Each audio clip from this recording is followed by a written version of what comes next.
What if God showed up to a wedding and nobody noticed? What if an alien landed a spacecraft inside a church and the congregation just kept knitting? That's exactly what happens in Ye's visual for Father, and nothing in it is an accident. On March 27, 2026, Ye dropped Bully, his first full solo album in 4 years. And while the whole project turned heads, one visual stopped the internet cold. Directed by Bianca Censori, Ye's wife, in her directorial debut, it's a single-camera, surrealist church scene packed with so much symbolism that most people missed half of it on the first watch. So today, we're going through every character, every image, every moment, and we're asking, what is Ye actually trying to say? Let's get into it. Before we even get to the characters, we need to talk about the setting itself, because the church is doing a lot of work here. A church is supposed to be a place of reverence, of stillness, of awe. But in this visual, it becomes the backdrop for complete absurdity: a wedding, an arrest, a UFO landing, card tricks catching fire, and the congregation barely reacts. That's the whole thesis of this video right there. Bianca Censori is making one brutal observation. We have lost the ability to be amazed. The miraculous and the mundane now exist in the exact same space, and we treat them the same way. Keep that idea in your head. It's going to come back. Let's start with Ye himself. He sits in the front pew, staring straight ahead, blank, still, while the world around him descends into beautiful chaos. Now, you'd think the main character would be engaged, reacting, feeling something, but Ye doesn't move, and that emptiness is intentional. He's physically present in the church, in spiritual life, but emotionally somewhere else entirely. It's the portrait of a man who has seen too much, celebrated too much, criticized too much, and come out the other side numb. But here's where it gets really interesting. At the climax of the video, 2 astronauts approach him and pull off his face. Beneath the human mask, he's an alien. He was never one of us. And think about what that means in the context of the song itself. I'm back to life like an EpiPen. He framed his comeback as a resurrection. But what if the resurrection wasn't back to humanity, but to his true alien self? Ye has spent his entire career being told he's too much, too loud, too different, too other. The mask coming off isn't a reveal, it's a liberation.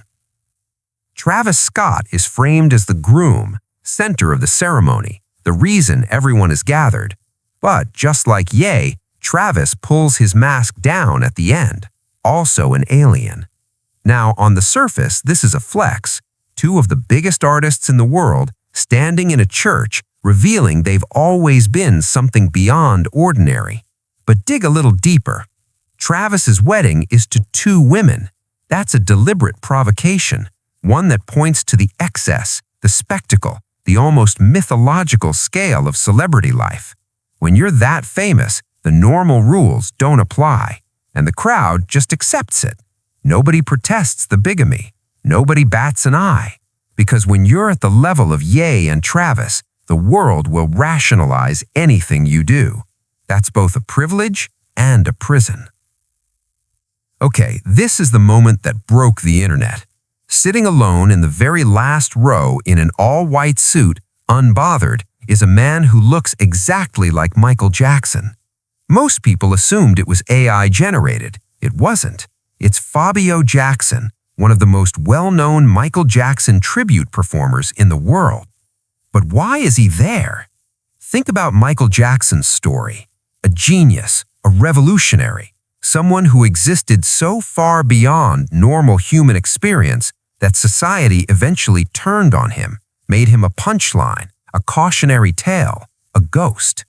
Michael Jackson is the ultimate alien celebrity, misunderstood, isolated by his own greatness, a living symbol of what happens when you're too extraordinary for the world to comfortably contain. Ye sees himself in that mirror. And here's where the fan theory that took over the comments, The MJ impersonator isn't just a tribute, he's a signal. He's Fabio Jackson, not the real Michael. And Ye is also wearing a mask, performing a version of himself for the world. Neither figure is the real one. It's a video about inauthenticity, about the gap between the public persona and the true self. The impersonator in the back row might be the most honest person in the room. A man in the pews starts performing card tricks, and then the cards catch fire. Real fire, impossible fire, a miracle essentially, happening in a house of God, and nobody looks up. This is Bianca Censori at her most pointed. We live in a world where genuine wonder, genuine magic, goes completely unnoticed because we're too distracted, too tired, too desensitized. Social media has given us a front row seat to extraordinary things every day, and the result isn't amazement, it's exhaustion. The card trick man is all of us, performing, creating, burning with passion in a room of people scrolling past. Two older women sitting in the pews, knitting, as a knight on a horse rides down the aisle, as police arrest a nun, as a UFO descends from the ceiling, just knitting. They represent a generation that has simply decided to opt out of the spectacle, not through ignorance, but through wisdom, or maybe exhaustion. They've seen enough revolutions, enough scandals, enough historic moments to know that the best response is often to just keep your hands busy and your head down. There's something darkly funny about them, but there's also something almost noble. While everyone else is performing or reacting, the grannies are the only ones actually doing something useful. A knight in full plate armor rides a horse down the wedding aisle, and behind him, a modern police squad. This image is one of the most politically loaded in the entire video. The knight represents medieval religious authority, the Crusades. The church has a military force, power dressed up in the language of God. The police represent that same authority, modernized, rebranded, but functionally identical. Together they march towards a sleeping nun and arrest her. A nun, the most innocent, devoted figure imaginable, arrested in a church. The message is clear. Institutions of power will always find a way to suppress the faithful and the vulnerable, regardless of what century they operate in. The armor changes, the mission doesn't.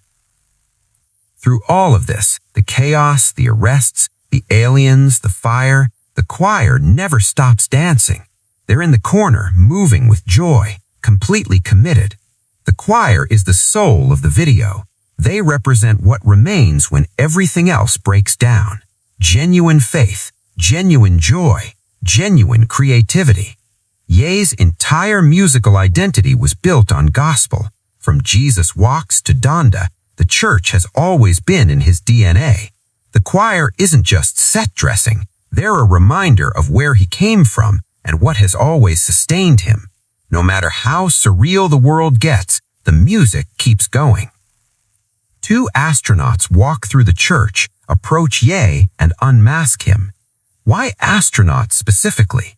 Astronauts are the ultimate symbol of exploration, of pushing beyond the boundaries of the known world. They exist at the edge of human experience, but they're also agents of exposure. They strip away the performance and reveal what's underneath. In this context, the astronauts could represent the media, or fans, or critics, the forces in Ye's life that constantly probe, investigate, and dissect him until there's nothing left but the raw, alien truth of who he actually is. The unmasking isn't violent, isn't hostile. It's almost alleviating, as if being truly seen, finally, is a relief. And then a UFO lands inside the church, inside a house of God, and the congregation does nothing. This is the final devastating punchline of the entire visual.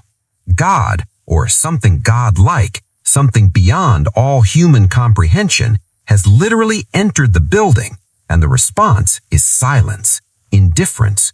A granny keeps knitting. We are living in an age of genuine miracles, technology, art, human connection across continents, and we swipe past all of it. The UFO landing in the church is Bianca Censori asking, if God showed up today, would anyone notice? The answer, apparently, is no. Father is not just a music video. It's a short film about modern numbness, about the gap between who we perform and who we are, about faith, celebrity, and the extraordinary things we've learned to ignore. Bianca Censori's directorial debut isn't subtle, but it's precise. Every character serves a purpose. Every image earns its place. And Ye, sitting in that front pew, blank-faced, wearing a human mask over an alien soul, he's not just the subject of the video, he's the question it's asking. What are you hiding beneath your mask? And when someone finally pulls